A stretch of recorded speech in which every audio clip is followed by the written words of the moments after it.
Hi, and welcome to the Contenders Corner podcast, where we talk everything that is wrestling. I am your host, Jason, and join me as I dissect this episode of Hard Talk with Scott, Matt, Ian, and Tim, if they are available today. We are an unbiased show here, and we'll go into this episode with an open mind, whether it's good, whether it's bad.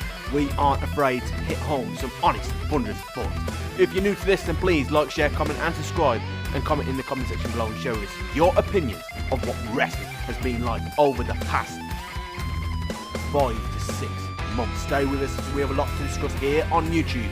Are you ready? This is Hard Talk. Yes, guys, we are also introducing our brand new shop, which is Retro House 45, where we sell everything retro, figures, wrestling t-shirts, you name it, guys. There, over on Retro House 45. The world of wrestling erupted over 5 months ago with the announcement of Vince McMahon paying hush money, totaling a value of $19.6 million to many women over the years in WWE. Secretly, he paid them, guys, and it all blew up. Over the past time, we have seen Stephanie McMahon as our new CEO. Also, guys, Shawn Michaels, Triple H, DX are your creative over at WWE. Things have changed for the better. Also, guys, we will talk about it later on in this show when everyone is available and they're tuned in. Bray Wyatt is back in the house. First question to Scott. Would you say positive changes have been made last night? Well, with Bray coming back, it's definitely boosted all the momentum back onto into WWE's court. I think the ball has got to be in their court, especially now with Raw opening up tonight. You know, you've got the DX anniversary, you've got potential Bray's return promo. All eyes are on WWE at the moment, and that can only be a good thing for the company. I'm sure AEW bond in some way. As I've just said to Scott, Tim, the question was, have positive changes been made last night from Extreme Rules?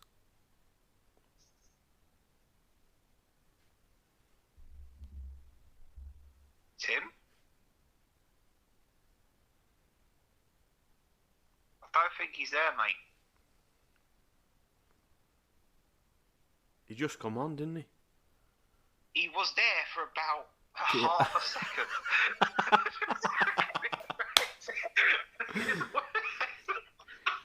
Well, that's the first on the podcast. You tune in for only a second. Well, we'll carry on, Scott. Yeah, carry on. Right, what was the question again?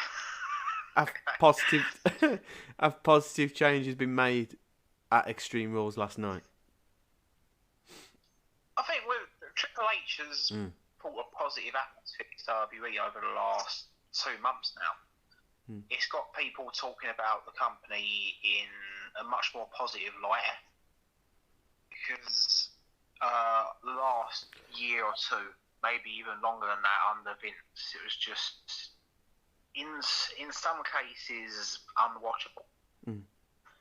But now there's a fresher outlook on it. You've got stars that are loved by fans coming back into the fold again. Maybe you're seeing better storylines, better character push. So yeah, it's definitely a positive for the company. And you can only tell by the pop he got at the end, where he took that mask off, how loved Bray Wyatt is by wrestling fans in general. So yeah, things are looking good again in the case of WWE. The match card as we discussed last week, it looked great on paper. Did it fulfill its expectation on paper?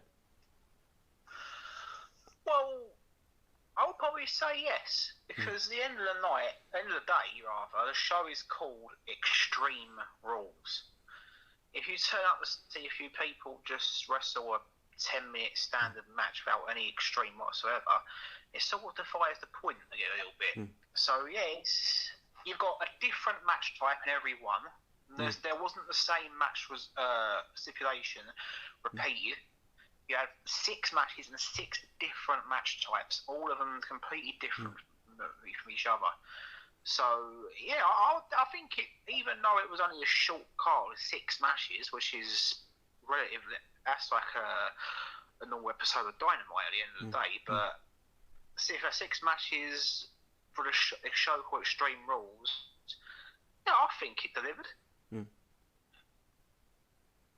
I agree, and many of the results fulfilled the expectation. It felt more like you said. It felt more like an Extremes Rules pay-per-view this year. Same to what Ian said last week. It felt more extreme as a pay-per-view, as a WWE event, and we can only thank the new direction of the company for that. You know, positive changes were made from the beginning of Vince McMahon going, putting the leadership now to Stephanie McMahon. Stephanie McMahon has brought in the people that the company need for the new direction the company is to take forward. The wrestlers that Vince McMahon released, many of those great talent have came back to the company, and last night I think we've seen an inkling of where the company will go in the future. You know, it's looking very positive. The first match, what did you think? The build up towards it and what you thought of the result?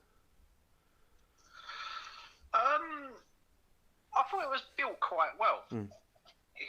I think the old story surrounding Gunther and Sheamus, which was because at the end of the day, Sheamus won a throwaway 5-way match to earn the shot with Gunther at Clash of the Castle.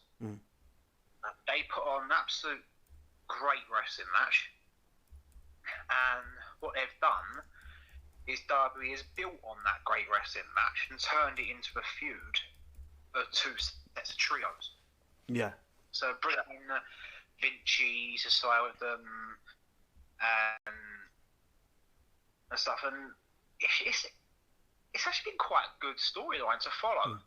I see highlights of SmackDown, and I think with Gunther and Sheamus just standing still face to face, while the other 2, 4, are just running around them fighting, it just adds that bit of difference storyline, and I think the result was correct because the Donnybrook match is Sheamus' speciality. Really brought it in against Drew and lost, but there was a bigger meaning behind Drew winning that match, so I'm not too worried about it. But them winning this match type, I think it's good for the Brutes because a lot of people expect Imperium to win because of the success they had in NXT UK.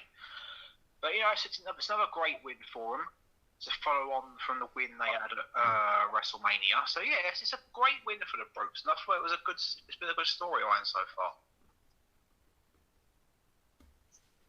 So it was the Brawling Brutes that took the win. What would you rate the match? I'm not sure about the match. I've not seen the match, but I think the feud and the end result. Whether they will continue this feud or not, I don't know. But the result was correct. And I think a solid 3 out of 5. You know, I mean, you don't want it to go on too long. At the moment, it's been good, mainly centered around the feud between Gunther and Sheamus. So yeah, it's been quite good. Liv Morgan and Ronda Rousey, the build up towards this and what you thought of it.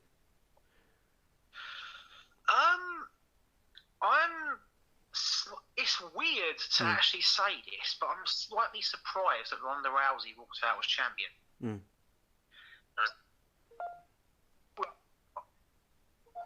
Okay, I knew that Ronda didn't need the weapons. The entire stipulation was all centered on what Liv Morgan would do and how she would elevate her character to the extreme.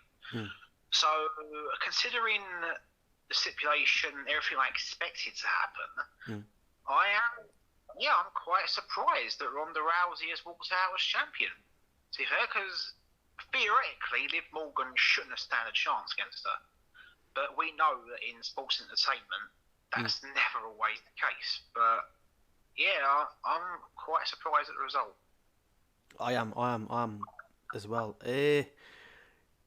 Tim, what are your thoughts on the outcome of that match? Did you expect Liv Morgan to win? Are you shocked? I was surprised myself, but then something hit me. Then the look on her face when she she passed out. She had this real sexy, evil look on that says a sign she's going to be joining Bray Wyatt. Liv Morgan's joining Bray Wyatt. She had that look. She was originally chosen to be Sister Abigail, but the plans changed when they gave her that different gimmick. Do you remember the one when she was always in the bathroom? Oh, bathtub, and then it led that she was Lana's girlfriend. I almost forgot that. I remember. Yeah, I remember. Yeah, but we forgot about it because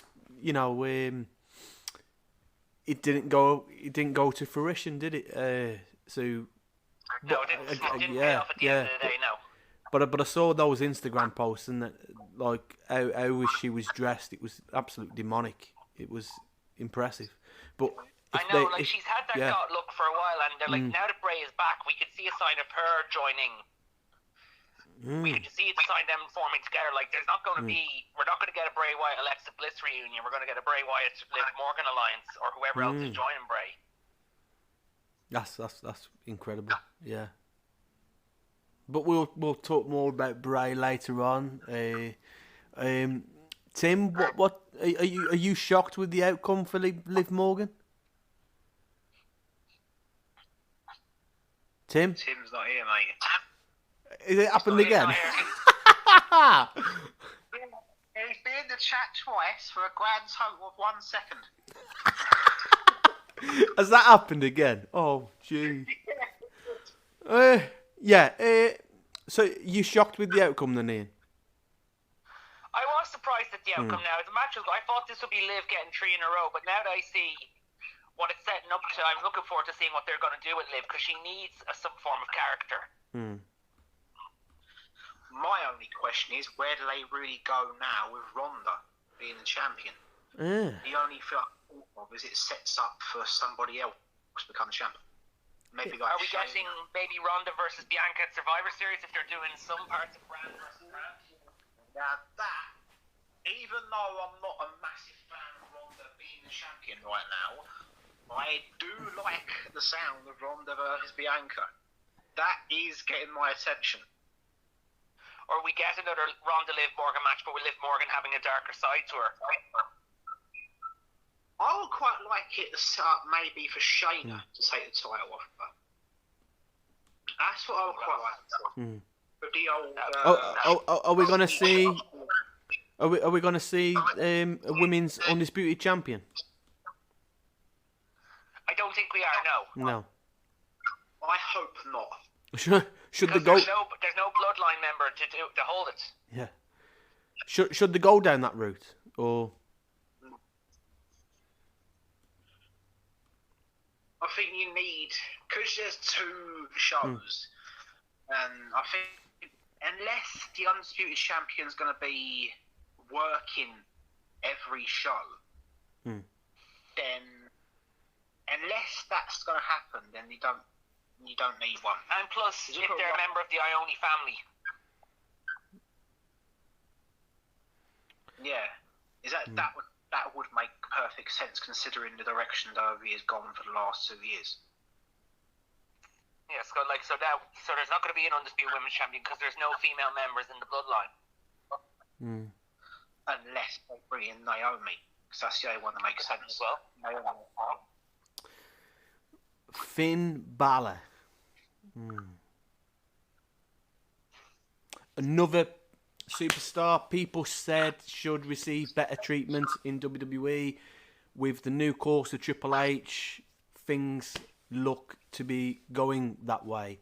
That was always a plan now for a while. Triple H has always been in favour of Finn. So, what are your thoughts on Edge versus Finn Balor? That to me was the match of the whole pay-per-view. I've always, no matter what he does, I've always like the Irish wrestling community. Oh, sorry.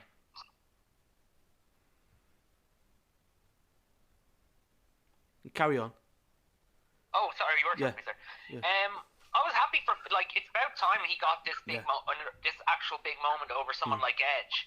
Like if this would have been, everyone would have think if this was Vince, Edge would have won that, but just the 2 of them just were delivering a banger out of that one. Yeah.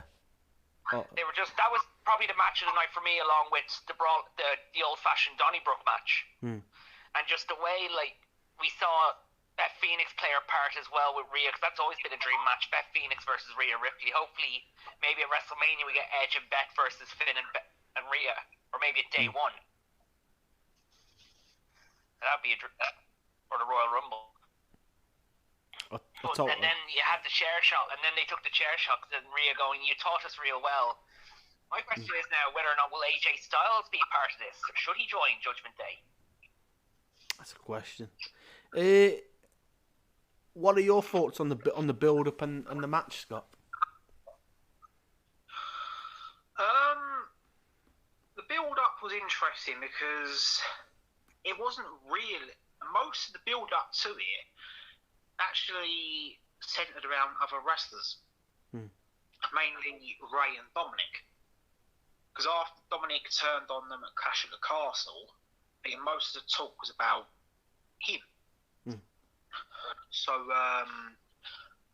when Edge came back and made the challenge, I thought, well, surely Edge is going to win this, because I was trying to judge the storyline and how it was going. And I thought, the only way Balor is going to win, I didn't think Edge would quit due to the punishment he was receiving. He would only quit to save somebody else. I kind of had that thought in my head that the only way Edge was going to quit was to save somebody else. And it works out exactly like that, to save his own wife. So I didn't think Edge would quit due to the punishment he was receiving. I could not see that in a million years. So I think the only way Finn was going to get that win was through the way it happened. So yeah, I haven't got any complaints about it whatsoever. No, neither. Same here. Finn was destined to be a top star, and Vince was not going to give him that. So now that Triple H is finally giving his moments, he still has a reason to be there. I totally agree. Does this re-establish Judgment Day then? Having this win against Edge, is it better for Judgment Day? Oh, this will only benefit Judgment Day moving forward, because since they've taken Edge out of the group and replaced him with Finn, I feel that Judgment Day sort of lost its relevancy a little bit, because the big pay-per-view matches they had, they were on the losing end of them. And I thought, if you're going to sort of progress a faction like Judgment Day, then the best thing you can do for them is to have them win. I mean, even at Clash of the Castle, when Dominic turned on Ray and Edge, they still won the match, which is a little bit baffling to me. I think the result of that was quite strange, but things are picking up for them. Triple H is starting to get some momentum behind the group. I think Rhea Ripley plays her character extremely well. She is a fantastic heel in a faction like this. I can't praise Rhea's work enough in the Judgment Day. And now Finn's got this win over Edge. It's now pushing them in the right direction. There's something now behind Judgment Day now, and it's going to boost them, hopefully, to a decent run in the future. What's next for Judgment Day, Ian?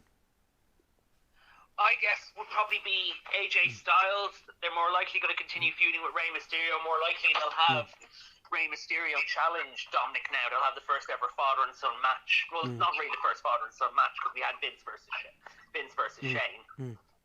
But no, I think, yes, this win has definitely established the group as a top tier group for the near future with this win over Edge. So at some point when they decide to take the gold from the Bloodline, we need to look at the option of putting the gold on the Judgment Day. I agree on that one. But will Judgment Day be ready? Well, Dominic probably isn't. But as for the rest of them, I think Priest, he had a decent run as United States champion at the back end of last year. So, yeah, he's proven that he can hold down mid-card title. Finn, apart from when he beat Rollins and then has to surrender the belt. So we know that Finn is capable of winning that title. But it's just, I think Finn is the one that needs the boost more than anyone else. He does. Like, the only title he's really made relevant has been the NXT title.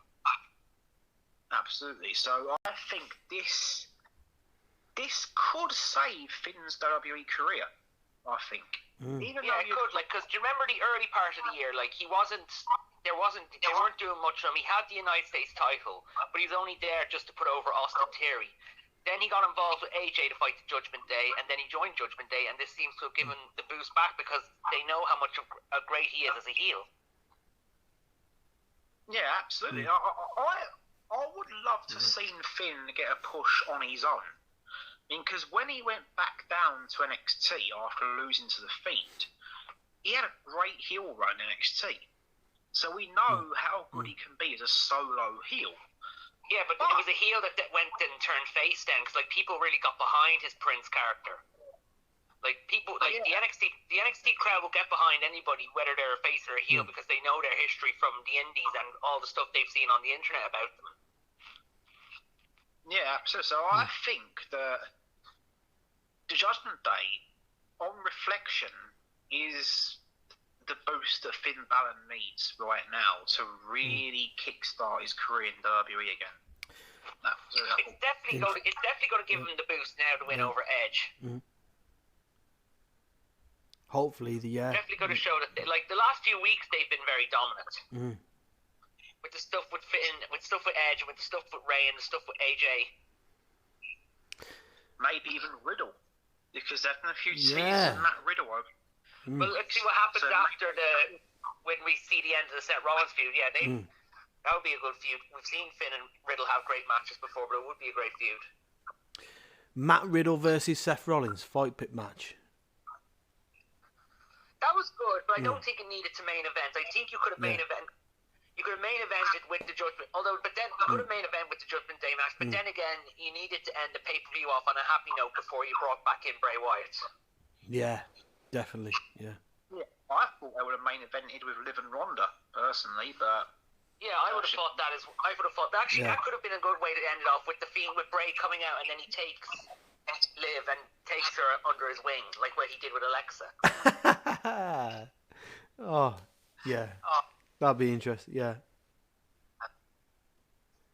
I always thought Bray and Alexa were really good together. The build up to the match and the result, Scott, what are your thoughts on it? Matt Riddle versus Seth Rollins. I think the feud has been quite good. It's brought out a side to Matt Riddle that I think wrestling fans need to see. Yeah.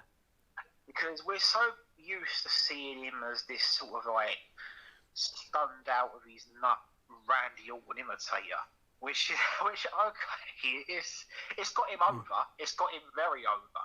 But I think we needed this aggressive side to him, and Seth Rollins has really brought that out of him.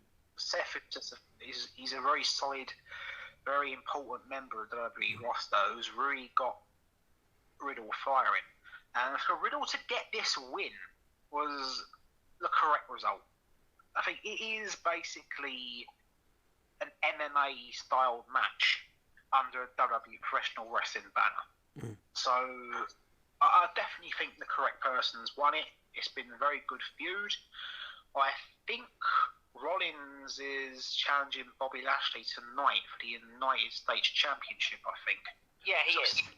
Yeah, so I think Seth could potentially win that championship tonight, I think. And it will add something different if they're going to continue working the Riddle-Rollins feud. So, yeah, I think Rollins putting Riddle over will probably push Rollins back into a title picture now, albeit United States one. So, yeah, I think it could have worked out well for both men, really. I agree on that one. Does Seth Rollins need a championship? Ian? At some point, he actually deserves a championship because if you look at what he's done over the last few years, the feud he's helped get over, like he's helped since last year, he's put over a lot of people. He put over Cesaro, he put over Edge, he put over Cody, and now he's putting over Riddle. He needs a title. Like for the US title, like that's grand. Like then you can use it to set someone up like Riddle for a mid-card title run, and then you can move Rollins off to the main title when they decide to take the belt off Reigns. I hand him his dues. You know, when WWE seemed like it was going down a slippery road, WWE always seemed to pull off the bag, and Seth Rollins was always there to carry the show over, even though he's 100% a WWE guy. Yeah. Even though the pay-per-view at times felt like it was dire, it was going stale, Seth Rollins' match would come and bang, the show would have been saved. One of the best performers. Like, When he gets another championship run, he needs a lot. When he gets another championship run, he needs a long run because he hasn't had. Besides his first one, he hasn't had a decent long run. Like his first one, yeah, it was long, but he lost the most times as champion to many people. Would you say? I'll ask this one for Scott first, and then we'll go with Ian. Would you say Seth Rollins is right when he says that he feels like he's second best in the company? Oh, that is a great question. I'm actually not sure because I think Seth has been given great praisals and pushes from both Triple H and Vince McMahon. I mean, Triple H even put Seth Rollins over at WrestleMania. So it just goes shows that Triple H he's a big fan of Seth, so too was Vince, despite the record. So, maybe second best in terms of Shield members, then I will 100% agree with that statement because no one will ever knock Roman Reigns off a top shelf in Vince McMahon's head. In terms of the company as a whole, when you've got Roman running it, I can probably see why he would come out with that statement because of how strongly Roman Reigns has been pushed. So yeah, he maybe there's a lot more people on that roster that thinks that whilst Roman's around, they won't get a fair crack at the whip. Yeah. But here's a thought actually now. Say if Vince had retired earlier than last year, would Seth be the top guy and Roman would be second to Rollins? that would depend on if Triple H took over. But don't forget, Triple H took over. Would Seth be the top guy and Roman would play second to Seth, and Dean Ambrose would still be third place? Well, that all depends, because don't forget, Triple H probably still would have had the art bypass. And if Vince had retired and Triple H was out of action medically, who would it have been? Yeah. Laurinaitis? That's a good question. With John Laurinaitis, though, like, it probably wouldn't have been a good idea, because we know what he'd be doing to the women's division. He'd try and make a new Divas era. Might not have. Maybe it all depends on the circumstances, and right now, I think Triple H can be trusted to give Rollins a pretty good push over the next couple of years. Oh yeah, but what he needs is a decent, strong title run, because his last 4 title runs, despite the last 3 after the first one, have not been great. Yeah, I mean the last one with the match with the feud matches he had with the Fiend was just let's never speak of them again. I agree with that one. Let's never speak of them again. That's all I'm going to say on them. But actually, you know, I'll talk about the Fiend when we mention Bray. But Bianca Belair.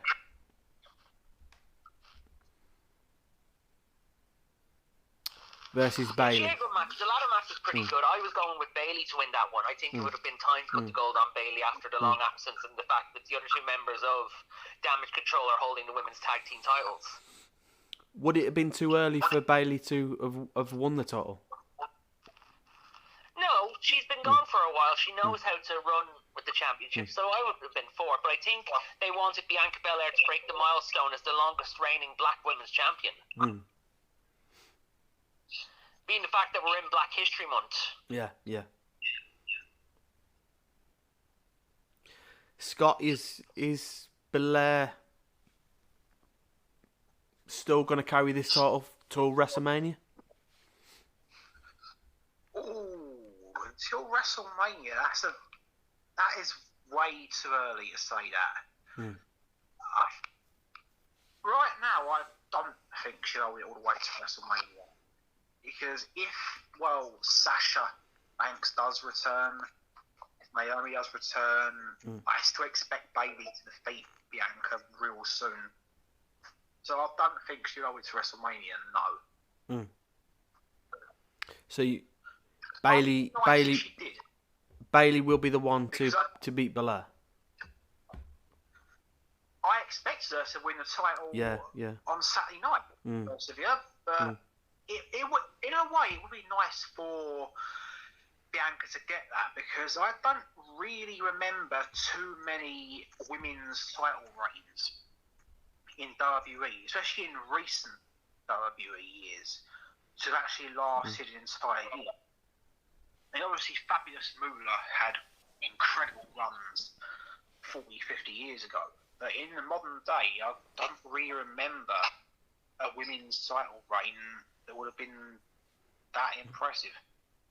What about Becky's?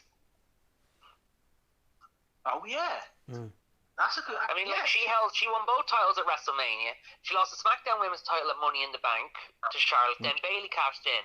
Then Becky was booked really strong in the Raw for the Raw Women's title. She held on for it. Then she had to relinquish for a bit due to pregnancy. She came back at SummerSlam, held on to it until WrestleMania. But I don't know if Bianca can hold on to it for that long. It's not that she can't. It's because there is a plan for her to go up against Charlotte. Interesting. And that's another horsewoman she hasn't beaten. She hasn't beaten Charlotte. She's beaten Bayley. She's beaten Sasha. She's beaten Becky. But she hasn't beaten Charlotte. What are your thoughts on that, Scott? Yeah, I do stand corrected. Becky did have quite a long title reign, which was a very good title reign. Charlotte had a long title reign, her first women's title reign. Yeah, that's true. Trish Stratus, remember Trish Stratus from 2005, late 2004 to 2005? Remember? Yeah. Oh no, hang on. It was 2005 to 2006. Yeah, she lost it at WrestleMania. She lost it at WrestleMania to Mickie James in the match that was edited out. That's always been edited out. When Mickie groped Trish. Yeah, well, I've got the original DVD, so I think that's my pick. And there's also YouTube. Yeah, so Well, Charlotte. I've expected Charlotte to come back at least 2 or 3 times. I think Charlotte Flair is probably the new Bray Wyatt in terms of coming back and not appearing. So yeah, she's definitely going to play a big part. Whether Triple H will push her as strongly as Vince McMahon did, I don't know. A part of me thinks he could because Triple H may push her. Sorry. Yeah, I think he sort of should because of realness to the character. When Vince pushed her or over pushed her, if a new person comes in and all of a sudden starts not pushing her the way Vince did, it sort of undermines her character as well as what's gone down before. So I do think they need to keep that in mind and still book Charlotte as strongly as she was before, just because out of realness to her character and what she's achieved. I agree. I'd say she'll still get pushed under Triple H because Triple H signed her to NXT and he knows all the stuff she did for NXT to help revive the women's division in NXT.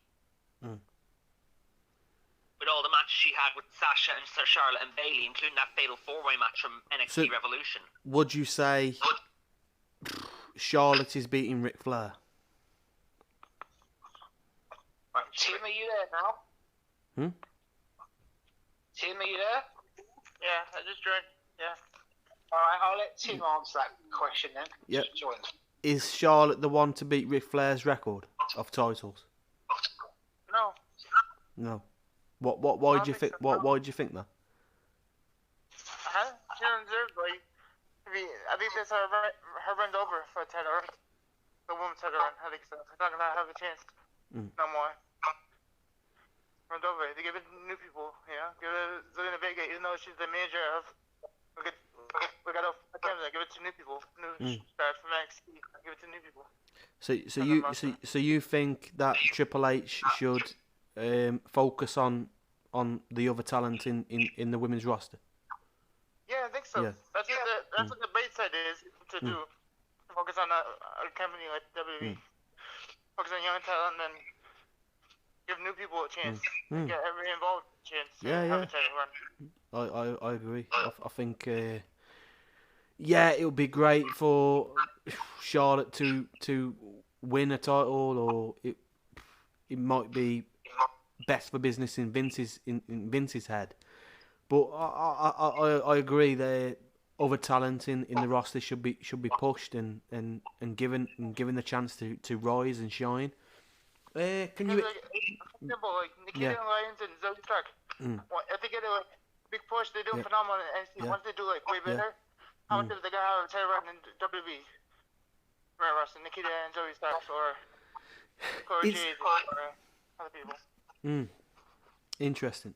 Should the focus change in WWE then, Scott? Should WWE focus, just as what Tim said, should the direction of not looking to a talent like Becky, Charlotte, should they focus on new talent, create new stars?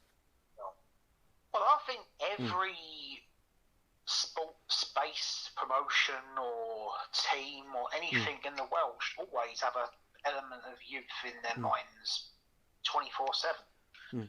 You should always be looking out for the next big star. Absolutely. And there's a few good talents in NXT. Roxanne Perez, Nikita Lyons, Cora Jade, Top Attraction. They're women who I agree. There's a lot of women there that I feel can make the jump up to the main roster and will be nurtured into the stars that Becky, Bayley, and stuff were. But the thing with me, Becky and Bayley are natural pro wrestlers. They've trained their entire life to be pro wrestlers, where the likes of Lash Legend and Bianca Belair they were more basketball / sports related people who have transitioned into pro wrestlers. So I think it's important to focus on talents that have worked their way to this, which is why I think Becky, Sasha and should still at least be held in more regard, because they are natural wrestlers, and I think fans appreciate national wrestlers more than they would somebody who's failed at a different sport and is now taking up pro wrestling to earn money. I agree. I agree with you on that one. So I have a question about that. So when Gronk became in WWE, they treat Gronk differently, you know? Right? Sorry? No, remember when Gronk came to WWE? He's a football star? They treat Gronk way different when he was at WWE. That was specialist attraction, I think. Well, because WrestleMania is usually a time where you get these celebrities and stuff. I mean, look at the very first WrestleMania. Vince McMahon's biggest risk in pro wrestling to date. He had Mr. T main eventing with Hulk Hogan. He had Muhammad Ali as the guest ring announcer, I think it was, and he had Liberace performing. It was actually professional wrestling meets glitz, glamour and sports. And it was one of the biggest risks Vince McMahon took in professional wrestling. And it has transitioned into the biggest selling, biggest wrestling show that will probably ever exist. So, yeah, I think in a way that is down to outsiders that have wrestled at WrestleMania over the years. Guys like Lawrence Taylor, guys like Floyd Money Mayweather, guys like that. I mean, Logan Paul. Yeah, Tyson Fury. You know, they've had a few. Mike Tyson, when he with Stone Cold Steve Austin. Many. Mayweather. Yeah. Many stars. Even Chuck had a big career with Big Show. So, WWE announced a big return in August following Cross and Scarlett. Cross then has been interesting since he debuted, since he returned back with Scarlett on WWE TV. The Karrion Kross versus Drew McIntyre strap match. What are your thoughts on the build-up towards this? In your opinion on the match, Ian?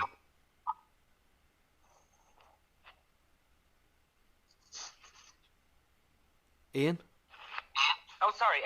Yeah. It was fine. I think Cross needed the win more than McIntyre did, despite McIntyre losing to Reigns at Clash of the Castle. Cross had only just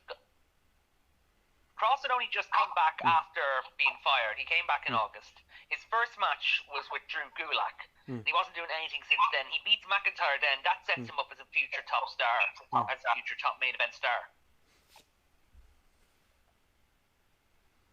What are your thoughts on the build-up of this, Scott? It was an interesting build because Cross inserted himself into the feud, targeting Drew McIntyre in the middle of Drew preparing for potentially the biggest match of his career, headlining a British-based pay-per-view for the feud championship. So I think I suppose you couldn't say he distracted Drew, but he targeted Drew at an important time for him, and he sort of, the build-up was a little bit slow at first. I think Cross sort of instigated mostly. It all come from the actions of Cross, Whereas Drew wasn't really taking it seriously at first because of the Roman match, but as it went on, you could see he got in Drew's head, because Drew was sort of like, he wanted to fight us, whereas Cross sort of dictated the entire tempo of it. He attacked when he wanted, he engaged when he wanted. He didn't really let Drew dictate the pace of it. And to have Cross win, again, the correct call. Absolutely the correct call. I mean, I would like to see Drew not using the role, but considering the storyline, it was the correct decision. And hopefully, I think this will continue. I think there's another match or two in this feud, I think. Yeah, I'd say there'll be a match at Clash at Crown Jewel. Crown Jewel. What are your thoughts on this match, Tim? I think it's a good build-up, but I think Cross could throw Roman Reigns. I think he's the one that could beat Roman Reigns. I think so, to win the title back to Raw. To make the title separate, because if Logan Paul can't do it at Clash of Castle, can't do it, who's going to do it after Logan Paul? I think Cross is the one that's going to outthrone Roman Reigns and win the title back to Raw with the title back. Interesting. Could we see a title on Karrion Kross in the near future, or Drew McIntyre, Ian? Yes, we will, but it won't be Karrion Kross beating Roman Reigns. No. Because Kross says he's not the one to beat Reigns. Then who is, then? Well, since he's back now, the one I could go with would be obviously Bray Wyatt. He'd be the most over person to do it. Well, I'll put this one on here. Ricky Pate says Bray Wyatt isn't worthy to claim and defeat Roman Reigns. Would you say so, Scott? Is Bray Wyatt not ready?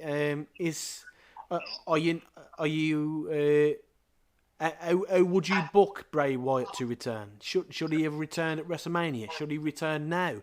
Build him up really strong, like he said a few weeks back, and then have him win to a guy like Roman or someone else? Well, first of all, my question to you would be, why are you listening to him? Why am I listening to... Yeah, because with it all Ricky, I mean... I'm not... No. I have a follow-up question. Why is anybody listening to Ricky? Yeah, see, Tim, I am funny. So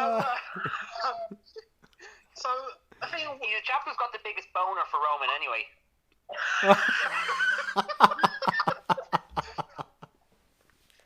Jack, edit that bit out, mate. Well, Ray's putting power alone is quite big. I think he's one of the most charismatic, hard-working professional wrestlers on the planet. He can sell anything. He's got so much. He's got more charisma in his pinky than a lot of wrestlers do in their entire body. And with there's a breaking rumor coming soon, but I'll get into that after I've said this. Ray will get a build up. Triple H would have brought him back to be a mid-card wrestler. So I definitely think there is something big brewing for Bray Wyatt. And you just because he's just come back into the company after over a year out, it is hard to make a case for him to defeat Roman Reigns straight away because Roman has been a dominant champion for over 2 years. He's beaten the likes of Lesnar, Cena, Edge, so many great talents. So it is hard to sort of get a great case for Bray Wyatt to win straight away. But with the correct build, I think Bray could potentially be the one to beat him. But I have just seen some breaking news I'm going to say live on the air that WWE are potentially bringing 2 more guys back to the company who used to work there. And their names are Luke Gallows and Carl Anderson. And I thought he was going to say Bo Dallas. No way. Well, yeah, but I am seeing rumours that Gallows and Anderson are heading back to WWE. But we've always heard this rumor as well. Like I'd like to see them if they do come back. Maybe they should join AJ instead of AJ joining the Judgment Day. Yeah, I think that is the plan. I think they're going to work with AJ potentially in a feud with the Judgment Day. So maybe that's next thing. I have a question about that. So basically they're trying to split the Bullet Club again because they're with TNA right now. So yeah, basically Chris Bay and them are gonna be like pissed off, and maybe they're gonna go to WWE next too. When you put the whole WWE Bullet Club from TNA onto WWE, they're gonna happen. Do you think it's gonna happen, Tim? I think if the way Scott says rumors about Gallows and Hawkins and the main people Bullet Club with Jay White and Chris Bay and it's also an Impact. Yeah, I could just see like the whole Bullet Club just come to WWE from Impact. That happened. Most of the Bullet Club's in New Japan, dude. So there were rumoured for in New Japan, Tim. There were rumoured for AEW. Are these rumours true? They were rumoured a while back, yeah, but like I figured AEW's the tag division is too stuffed. Yeah. It's too stuffed at the moment. Like the WWE shot, like maybe, like because always Carl Anderson was given out by WWE for most of last year. Yeah, you know what? There's actually another people to keep your eye on that could be coming back to WWE. And who's that? There's talk now of because their contract with Impact finished this week at Bound for Glory. It's possible that WWE may look to re-signing Maria and Mike Kanellis. Oh God, please no. Maybe they'll get a different look now and not the greatest love. And plus, Matt Taven's contract with TNA has run out, and so is Pico. So them could all come together. Like they were part of a faction, something of honor with Eddie Edwards and what was this? Kenny King. I don't know more. And PTO, yeah. Well, if they're going to book Mike Bennett in that way, I wouldn't mind it. But if he's going to be what he was last time in WWE, nah. I don't want to see that. No, the thing with Mike was he skipped NXT. He made the mistake of skipping NXT. Absolutely. He made the mistake of skipping NXT, and nobody when he debuted with Maria, nobody knew who he was. Well, I do remember his run in TNA before he joined. When he was the Miracle Mike Bennett, I actually thought he was a good star there. I thought he was a pretty good heel in TNA as Mike Bennett. So I know that he can be a really good heel character.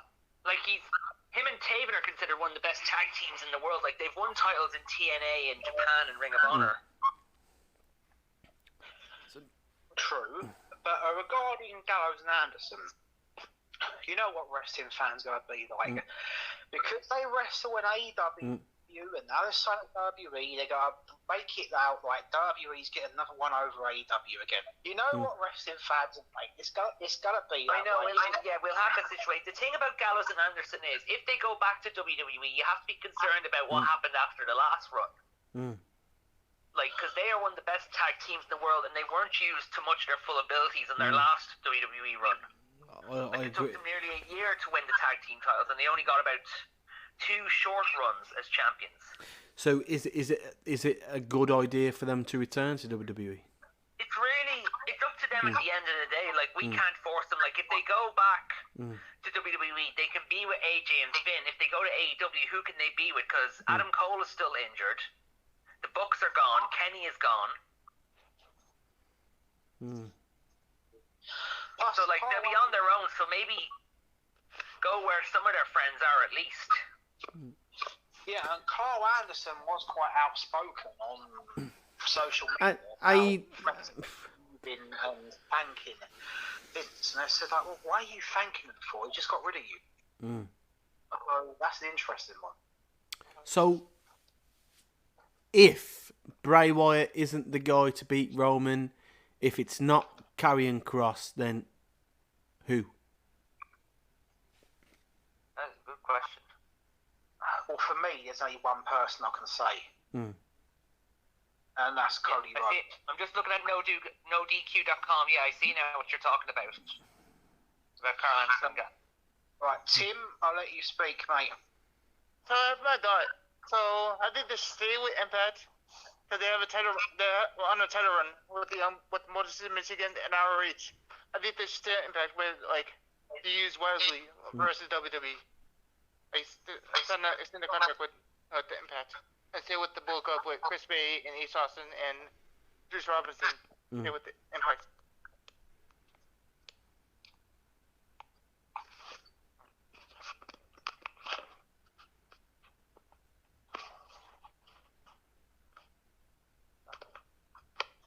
Are you there, Tim? Yeah.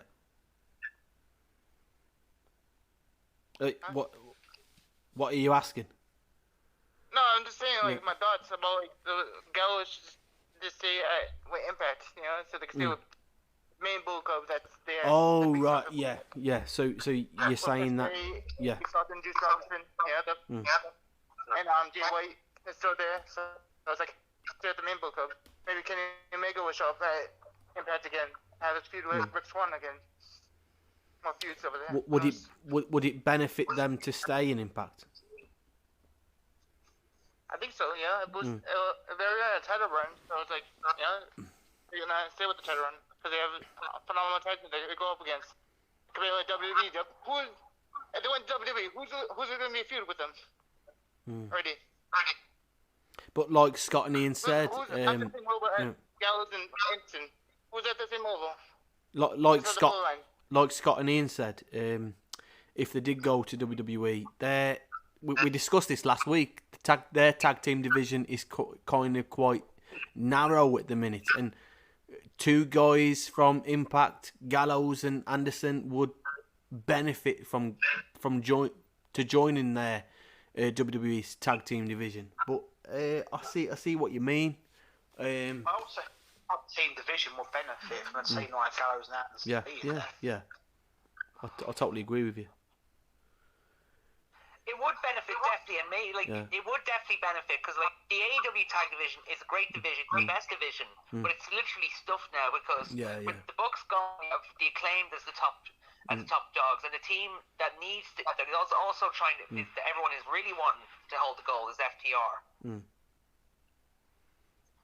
And that's the thing, if Gallows and Anderson go to AEW, they'll be overshadowed by the Acclaim, they'll be overshadowed by FTR, they'll be overshadowed by the Bucks when the Bucks decide to return.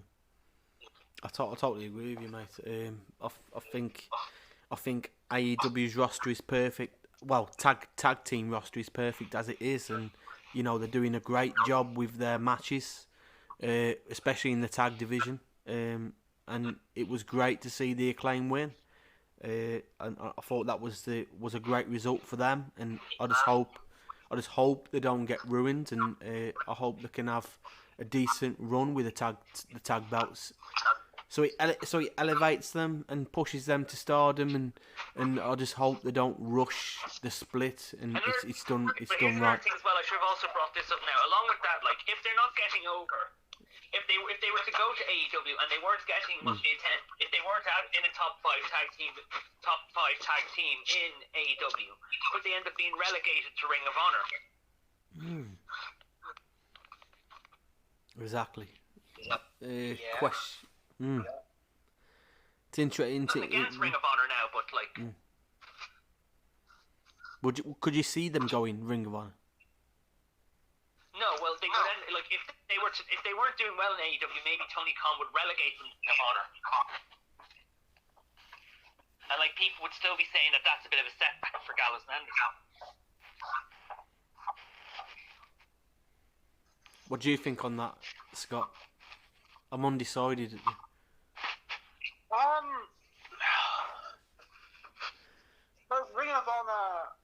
still trying to find its way since Tom Barner's taken it over. Because with Ring of Honor, they've had that pay-per-view before Dishonor. But I think a lot of it has sort of fun that it can be on AEW television. But I think it's going to need a time where it's getting its own sort of platform. And a team like Gallows and Anderson could be exactly how Chris Jericho's been to the World Championship, where it's got a big-ish name holding them. So, yeah, it would. I think Ring of Honor probably needs that sort of breakout moment, because FTR are basically just collecting the tag titles like penny stickers at the moment. So, on AEW most weeks, so it's getting out there, but I think it needs a time where Ring of Honor is getting its own platform, probably slightly away from AEW guys, in a way. Gallows and Anderson being there would have benefited the tag team division 100%. And plus, are they the team to dethrone the Usos?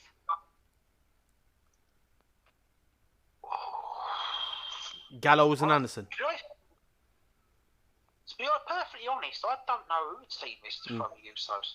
I know, but like, do you remember when Gallows and Anderson first came back to WWE? Their first feud was with the Usos. Here's an idea. That's correct. Would we see the Usos be dethroned first before Roman gets defeated? I think so, yeah, after they break the New Day's reign. That's what this next feud with the New Day is to lead up to the Usos breaking their reign. And then you would see Roman get... Then you know it's close that Roman is to be defeated. Yeah, but first I'd say Sammy will cost the New Day. The Usos will be the number one longest reigning tag team champions, and that's when they'll turn on Sammy. Well, it's already cementing itself in there, isn't it? Especially with Jey Uso and Sammy. It definitely looked like the Usos are going to break the record. Extreme Rules ended the night with extraordinary turn of events. I've got to admit, guys, I've said on this podcast that Bray Wyatt wasn't going to return on Extreme Rules last week. And I was right on one thing. For 14, 15 months, people were saying he would return after pay-per-view, but Extreme Rules, I was wrong. Bray Wyatt returned with a bang. What does this mean for Bray Wyatt in WWE? Scott? I'm hoping it means the start of a very good push. Like I said earlier, Triple H is not going to bring him back to be a mid-carder. So I think he's going to need... He can't put him in the world title picture straight away. Because right now, I don't think he's in a position to dethrone Roman Reigns, and a loss at this stage wouldn't benefit Bray Wyatt at all. So I think he needs a feud, maybe with I'm assuming he's going to be a I don't think he's going to be a heel. So I think he needs a feud with one of the standout heel characters, a heel that won't mind taking a defeat. And right now I'm not sure who that is. Maybe the only person was the Miz, because he got issued with Dexter Lumis. I think the Miz would potentially... I think it's his birthday party or something tonight, isn't it? Isn't there like a Miz's birthday segment on the wall? Yeah. So I think it is, yeah. Yeah, the Bray Wyatt interrupts that. That would set up a feud between Bray and the Miz, a temporary one. And Miz, it won't really harm Miz putting Bray over. And Bray needs to go over. And it's the heel. So, yeah, I think the Miz would be a good choice to and ease him in. I think. So people were mixed on how Bray would return. People thought he would return as the Fiend. People were mixed on what gimmick it would be. Was it the right gimmick, Ian? I think the first round, you have to, Bray is full of different characters. We've seen that Bray can do multiple characters. He's like Mick Foley. He can pull off multiple characters. So, the way I see it, if all characters, if he's coming back, then all characters that he does should come back. As far as feud goes, The Miz would be a good start for him now, before he'd get to Roman. But here's a question. Did you think this was bigger than CM Punk and MJF's returns? MJF maybe, CM Punk. CM Punk maybe not. MJF's yes. Yeah, I agree with that one. Yeah. Well, then I suppose Punk was a 7-year absence. With the 7-year absence and that pop, that was. I think it's at the same level as CM Punk, but it's not bigger. No, probably not. But the Bray is a different case as well. Bray was before people started knowing who MJF was. When MJF was only doing on the indies. But I think how he returned, I think how it was done, the secrets, the avenue under the White Rabbit. Yeah, under this sequence of events, had you intrigue. I think it was done in a genius way. It was done very well. What does this mean now? Is the Wyatt family back with Tim? I don't think so, because who are you missing? You're still missing Redbeard. And Redbeard's with the independent company right now, so he's on the contract over there. But you're still missing who it's gonna be. I don't think it's Redbeard and stuff. I think it's gonna be maybe a new Wyatt family. But there's characters, there's people under the mask. Yeah, that's what I mean. I mean, not the Wyatt family of old. I mean, is a new era of the Wyatt family being brought back to WWE. We'll go with Scott. I think so, because the way I feel Tony Storm did it, and Morgan did it, and I think Instagram. At least she might be part of the Wyatt family, so it might be new people. Part of the Wyatt family. What about you, Scott? Should the Wyatt family return? Is this a lead to a possible Wyatt family return? I think they should return in some form way. You should have a mix of old and new. You could have Eric Rowan and possibly Bo Dallas finally join the Wyatt family. You call Bird Bo, and then you could add in someone like Looms. And if you wanted to increase, what about putting Joe Gacy in there as well? The Dyad. It's interesting. And then the other option is, of course, the possibility of Liv Morgan. What are your thoughts on it, Scott? You saw the return clip, how it panned out to each character. What are your thoughts on it? Are we getting a Wyatt family 6 members? Well, I think they're still sticking to his roots.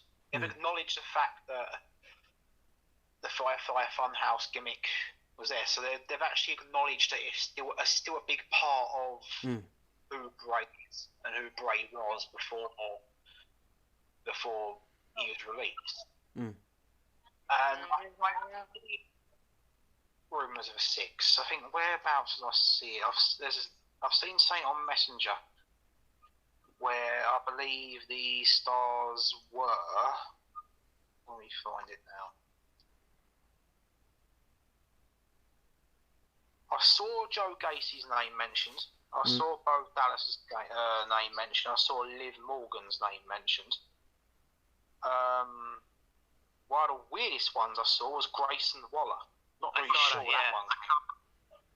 I mean, who comes up with these things? I mean, Grayson Waller. But, I mean, please. No Braun Strowman. Now with Braun, it's a very interesting one. We know that Braun first coming into the main roster as part of the family, and the feud from 2020 in the lockdown era when they had that feud. So I don't know with Braun. It's a 50-50, whereas I wouldn't mind seeing him with Bray, because in a way it would give Braun something to do, in a way. But it's also, I've seen how good Braun is on his own. And Braun became a much bigger star on his own than he probably ever would have been if he'd stayed in the Wyatt family. So you sort of need to see him on his own too. But I wouldn't be disappointed if he sort of ran with them for a little while. Not at all. Was the way he returned right? Is the gimmick right to bring back the Eater of Worlds, Bray Wyatt?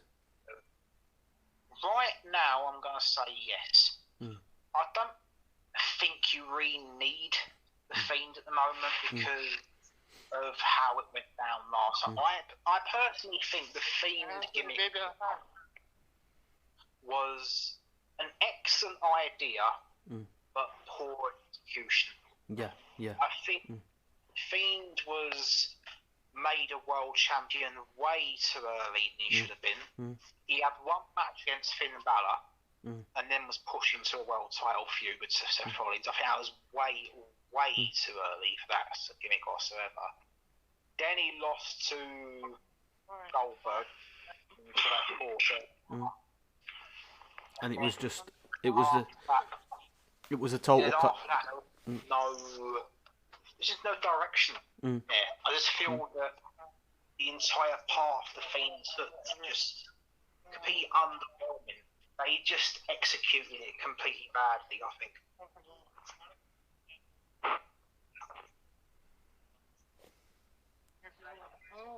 Are you okay, Tim? Because we can hear you talking. I hear you. I'm just walking to work. Carry on, Scott. Yeah, so I think with the Eater of Worlds, I mean, they changed to the Fiend because they wanted a different direction for him. So the Eater of Worlds did get Bray over. I think Firefly Bray is probably more over than the Fiend was, in my opinion, because they loved the segment. So I think maybe I would like to see a slightly different gimmick to anything he's done before, but a mixture of what he's done. So ain't completely different with elements of the Eater of Worlds and elements of the Fiend. But I think he should be a babyface to start off with. I don't think he should be a heel. What are your thoughts on it, Ian? Bray could be a face or a heel, and the crowd would still love him and support him. So he doesn't need to worry about whatever role he's going to be. People will still cheer for him. As far as bringing Braun Strowman back into the Wyatt family, I don't think Braun Strowman needs to go back in the Wyatt family. Like, he is good on his own, and he's held the gold. He has held the gold, so he doesn't need it. Would you say that the return was handled very well? Yes, it was it was handled very, very well. Like, they really, like, Bray and Triple H obviously worked on this one together, and Bray has always been about mystery. So I think they did pull that off there. But here's the thing: now that Bray Wyatt is back as well, do we also get Firefly Funhouse song? Do we get the Firefly Funhouse match again? Not the old version of Firefly Funhouse. I think how it panned out in the return, with the Firefly Funhouse, the characters being in human form, it's that return just seemed weirdly, what's the word? had a scary tone to it. It's a dark tone. So I think the Firefly, like to answer your question, I think we're gonna get a darker, much darker version of the Firefly Funhouse. If you saw the vignette when it panned into the promo of the Firefly Funhouse, and you just got the buzz of the TV, and it just looked like the whole room was just like dark and eerie, and like I think we're gonna get that, but it's like a much darker feel to the Funhouse. Nothing like we saw before. I think it's just gonna be like a horror show version of that show. What are your thoughts on it, Scott?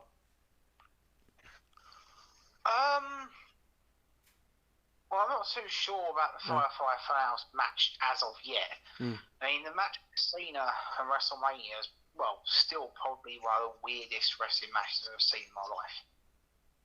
I mean, I was more of a fan of the Boneyard match, if I'm being honest. That was more of an actual match. I would stray away from making any gimmick-based matches surrounding Bray's character. Could you see the Firefly Funhouse return to WWE in a much darker form? It's possible, but I would stay away from it for the time being. See as Bray's company. I would rather focus on building up as a threat to the world title and doing things in front of an audience, doing those actual wrestling matches. So I think it'd be wise to stay away from those gimmick-related matches for the time being. What about you? Okay, maybe not bring back the Firefly Funhouse next, but don't bring back the Wyatt Swamp House match.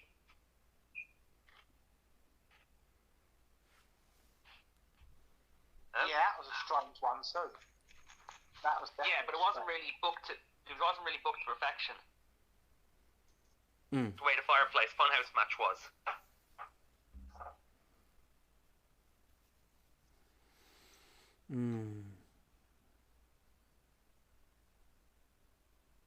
Say that again. Sorry, I was just reading the comment from Michael and Matt. Saying, I don't think we need to do another Wyatt Family Swamp House match because the first one wasn't executed well to perfection.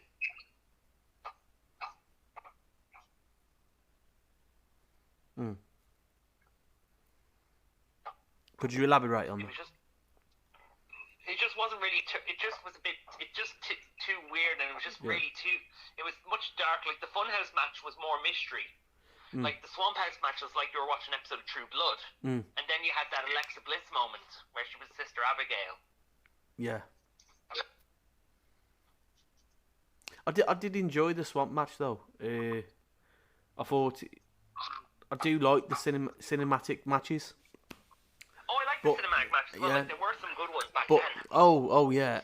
But I think they could have done the Swamp cinematic match a lot more better. I think it was just rushed. I think they handled Undertaker and AJ Styles cinematic match a lot. Oh, that was the best one. Yeah. They handled that one better than they did the Bray and Braun Strowman. And I think if they'd allowed more time, more direction, more from creative, I think that match would have been a lot better. Would you say so, Scott? Every match would be better if it's given the right time and focus from the company. The Swamp match was. I preferred the Swamp match personally to the Firefly Funhouse because it wasn't really a wrestling match. It was basically one of those magic tricks where you change your dress every 30 seconds. That's what it felt like. It's like you're going from scene to scene doing this, and then Bray, the Fiend, gets the mandible claw on Cena and wins the match. For me, I just didn't. It was all right going through the errors and the clips. So it just didn't feel like match. Wrestling match. Yeah. I think it's terribly overrated. Whereas the Boneyard match, for me, I thought that was actually really good. I mean, when Undertaker appeared behind AJ Styles, that's been turned into countless memes over social media. Which is brilliant. That's used in a lot of That's used in a lot of memes. It's the money shot. That is an absolute money shot. I think in terms of cinematic matches, that's been probably the best one by a country mile. I agree. But definitely the best one. As we have to do on this show, we have to end it with a climax here. And I thank you again for sharing your opinions on this show, and hopefully we'll do another one. Can I speak? Yeah, go on, Tim. Yeah. Can I speak? I didn't give my opinion on the cinematic matches and stuff. Yeah, go on. Yeah. Go on. Yeah. I think the best cinematic was with Matt Hardy and Bray Wyatt. The story of the Swamp match or something, because I think that was good because I lead up a story, but then the character of Oh yeah, that was actually another pretty good one. And Vince McMahon wanted Michael Cole to bury that match. Yeah. And what was it? Mower of lawn or chair of wheels? Wonderful! It was wonderful. To be fair, I went to Lake of the Incarnation and just came out as Matt Hardy's tag team partner. I do miss that character. Yeah, they were good as a tag team. They were. Any more? What are your thoughts on the Undertaker Boneyard one, Tim? Oh, I love the Boneyard match. There's one thing though. There's a few things they could have done in it. Go on. There's one during when Gallows and Anderson come to fight Taker, you could have gotten people like Kane and Aleister Black to back him up, and then after the match has ended, you could have had Sting standing from the top and just pointing his baseball bat, looking up at him and thinking WrestleMania next year. But then Taker decides to retire. But would we have got Goldberg and Undertaker with that match? Well, that was the year after, the year before. That was the year before. Goldberg and Taker.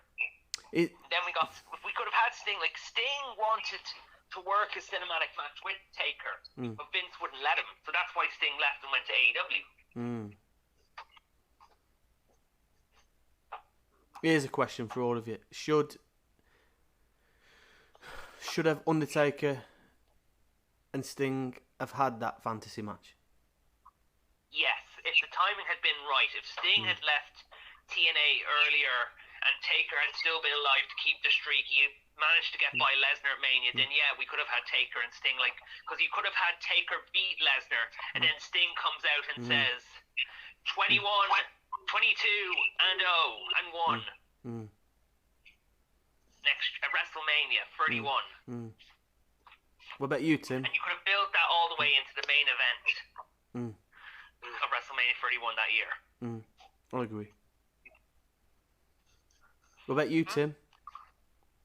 What the question? Should we have got the Undertaker versus Sting?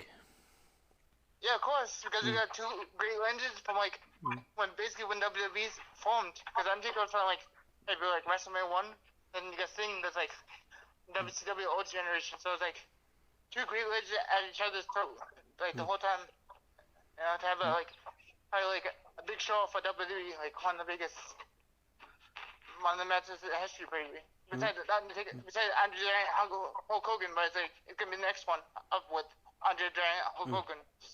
So I think the Undertaker thing will be very top of tops of the matches, the greatest feuds probably ever. And we conclude with Scott. But here's the thing, though. Either way, if the match had happened, either way, Taker would have still have beaten Sting. Vince was not going to have him wouldn't have had Sting end Taker's streak, because that would have been saying he should have let WCW win the war. Interesting. What are your thoughts on it, Scott, as we conclude this?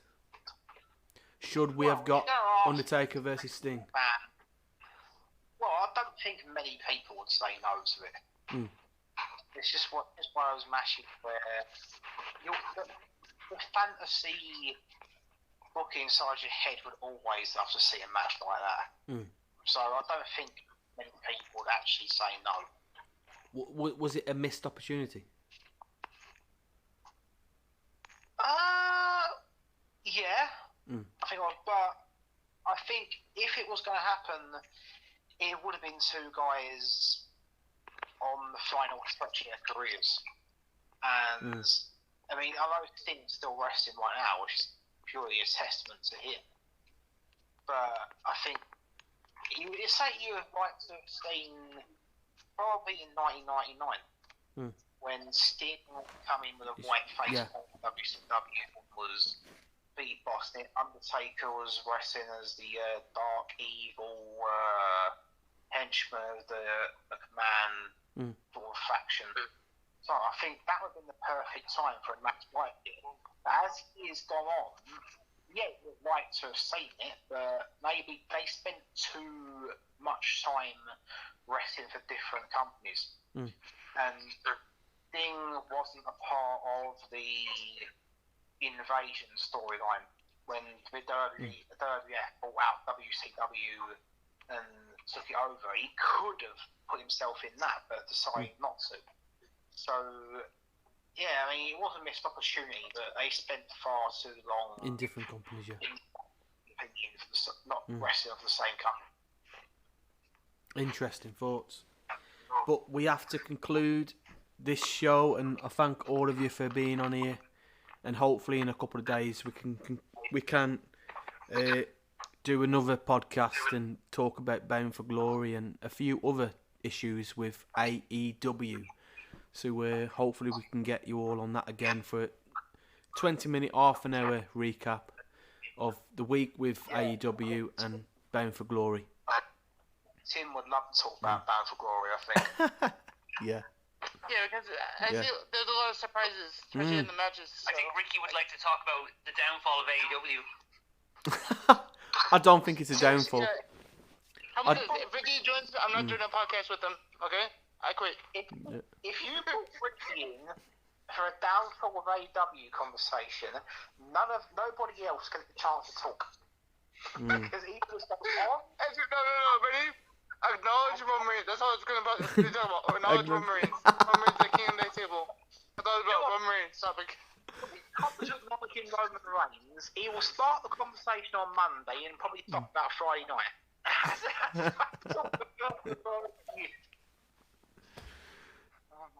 Thank you again, guys, for joining the show, and have a great few days. And I'll contact you in a few days. Get you back on here again. Yeah, no worries. Have a nice evening. Thank you. Have a nice evening. Talk to you soon. Bye-bye.